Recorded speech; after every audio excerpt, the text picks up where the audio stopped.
Hi, everybody, and welcome back to another session of Unpacking with Sarah. I'm your host, Sarah Westbrook.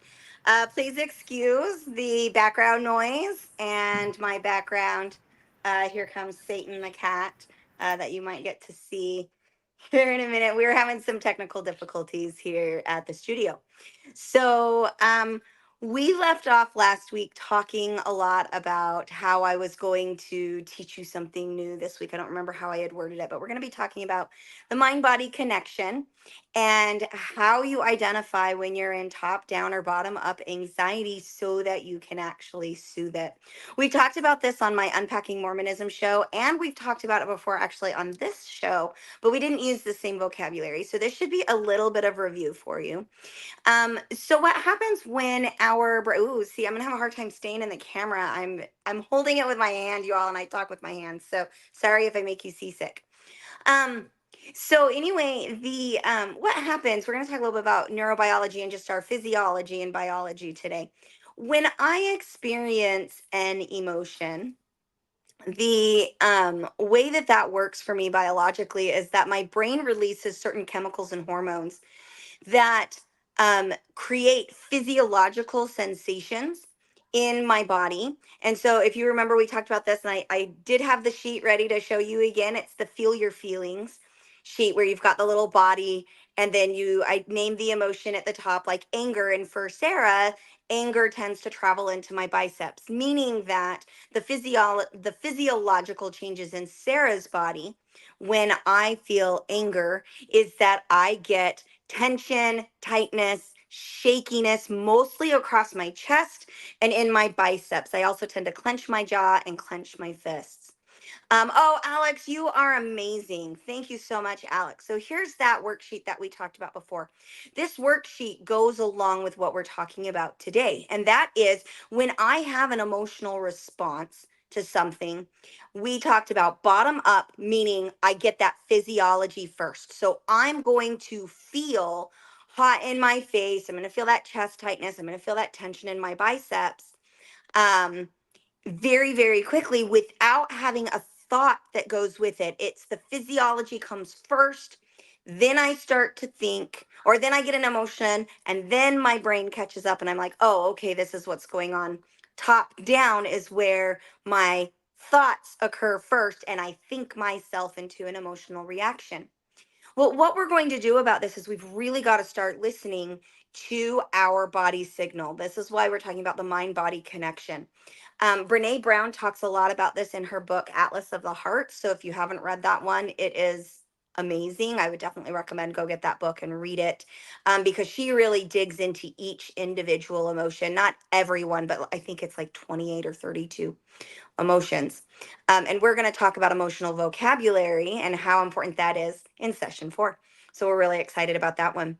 Um, so, anyway, what's going to happen is what do we do when we identify what you're seeing here on the Rage worksheet? Alex, if you can get the amygdala, I know I told you no worksheets. I was going to hold them up and then technical difficulties threw me out. So, if you can pull up the other one, the top down, bottom up worksheet when you have a chance, I would appreciate it. Okay, so here we go. So as you're looking at this worksheet, we've got the step one. Step one is a timeout. Timeouts are super important. And I'm not talking about the you go sit in the corner and take a timeout like we do for our kids, although that can be effective, but rather you're going to try and separate yourself from the environment that you're in. Now, if you're in an environment where you have a partner or another party that you're communicating to, you need to tell them, hey, I need a break. I'll be back in 20 minutes or 30 minutes. Or if you're like me, I need 90 minutes to work this process. My brain and body are slower. And even if I'm doing all the breathing and all the right things, it takes me 90 minutes to get my brain back in line to where I can engage in a healthier way. So for me, if I'm having an argument with my husband and I'm starting to feel agitated or I'm starting to identify there's some uncomfortable emotional responses going on and I'm getting that icky physiological changes, there we go, icky physiological changes in my body, I need a 90-minute break. And what I do during that break is I take a timeout. Then I do my deep breathing exercises. And if you remember, this is slowing your breathing down, no pauses in your breathing, Inhale for 5 seconds, exhale for 5 seconds, or inhale for 4 seconds, exhale for 4 seconds, or inhale for 2 seconds, exhale for 4 seconds. As long as you're slowing that exhale down, you're doing good. Okay, so you can take a deep breath quick and then exhale it slowly. Or if you're like me, I do a slow inhale and a slow exhale. And I apologize for the Tweety birds in the background. Those are my daughter's budgies. The next thing that you want to do that we haven't talked about yet is the movement piece. Now, for me, like I said, I feel everything mostly in my biceps and my upper body when I'm having an angry or raging response. I've talked about this on my other show before, so I'm going to share it here with you today, the tantrum tree. So we just moved and I have not yet identified a new tantrum tree. Need to do that here. But at my old house, I had a tantrum tree. We live out in the country. So it made it really not very embarrassing to utilize because none of my neighbors could hear me. And if they could, they wouldn't have known where it was coming from because I couldn't see any of my neighbors, which was a huge benefit. But what I would do is when I would struggle with that tension and discomfort in my biceps because I was having an angry response, is I would go outside and I would throw things at that tree. And so generally my daughter's just walking through the living room. Bye. Hang on a second. We are getting interrupted. Is it an emergency? Yes, I'm doing my show. Thank you. I love you. Goodbye. All righty. Sorry.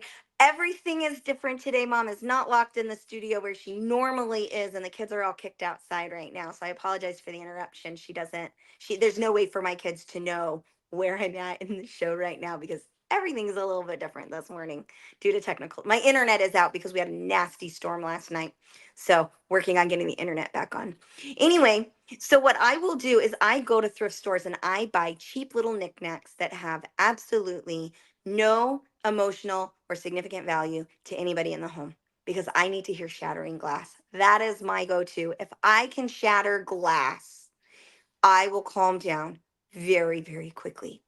And so what I do is I take these knickknacks that I've bought at a thrift store, like usually it's like fill a box and you can have them for $1. So I'm paying very little for them.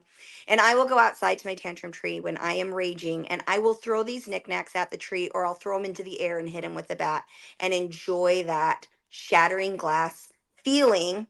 And then I walk around. So I actually do my movement first and then my breathing. So step 2 and step 3 can be interchangeable. That is fine. And then I slow my breathing and then I take a rest and a recovery. And usually my rest and recovery looks like I lay down in sensory deprivation. So I will lay down in a dark bedroom and I will do some mindful meditation. After that process, I'm usually ready to come back and engage again. But what that does is it utilizes the physiological energy that has traveled into my biceps from the hormonal and chemical changes in my brain that are signaling my body, hey, something here is uncomfortable. Check this out. I use that energy. A lot of theorists will talk about how in the hunter gatherer age, if something went wrong, you'd run away from a tiger. And today, something goes wrong and we don't run, we just sit still, which ends up making those chemicals and hormones create free radicals that bounce around in our body and increase our baseline stress levels. And it can wreak all kinds of havoc and health issues in our body. So it's very, very important to move. This is why daily exercise can be so healthy for your stress levels is because you're utilizing stored up energy from residual stress responses earlier in your day. But for me, when I have an overwhelming stress response like rage, I need to move right now. Otherwise, there's no way I'm ever going to be able to re enter the conversation or re enter the environment and be clear headed and true to who I truly want to be in my life. And this is why the tantrum tree, I use it probably 2 to 3 times a year. That's it, because I don't use it when I just general anger. I don't go out and throw a big old fit. But my kids even know, hey, that tantrum tree is there for when you're really struggling. And I've got kiddos that either we have a punching bag in my house, and I've got kiddos that will go out and throw things at the tree or do pull ups or sit ups or push ups or they'll go for a run, something where you identify, again, if we go back to that feel your feelings, worksheet, you've identified where in your body that energy has traveled to based on the physiological changes within your body. And then you're going to do exercises or movement that target those areas. Usually, when I'm feeling just daily stress and I'm starting to get like a sore lower back or something, I will do yoga or stretches that really pull those muscles and get that blood flow coming so that those hormones and chemical changes can get utilized, they get burned off out of the body, and then I feel a lot more balanced. This is why when you identify either bottom up or top down anxiety, the process is the same. Usually with bottom up, I recommend breathing first. With top down, it's up to you as to what works best for you. Usually with bottom up, anxiety, what I see with most of my clients is just taking a time out and doing some breath work really helps them work through it. And then they can go out and do some exercises, but they're back in their frontal cortex at that point.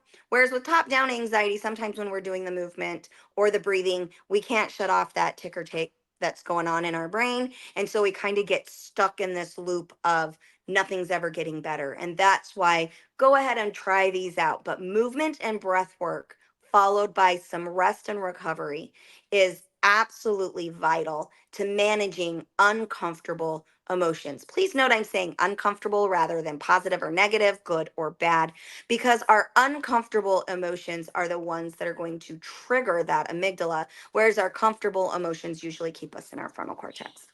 If you have any questions, please feel free to reach out to us at daisygirlcommunications@gmail.com or visit our website that is undergoing a huge facelift right now. So cannot wait to see you there at daisygirlcommunications.com.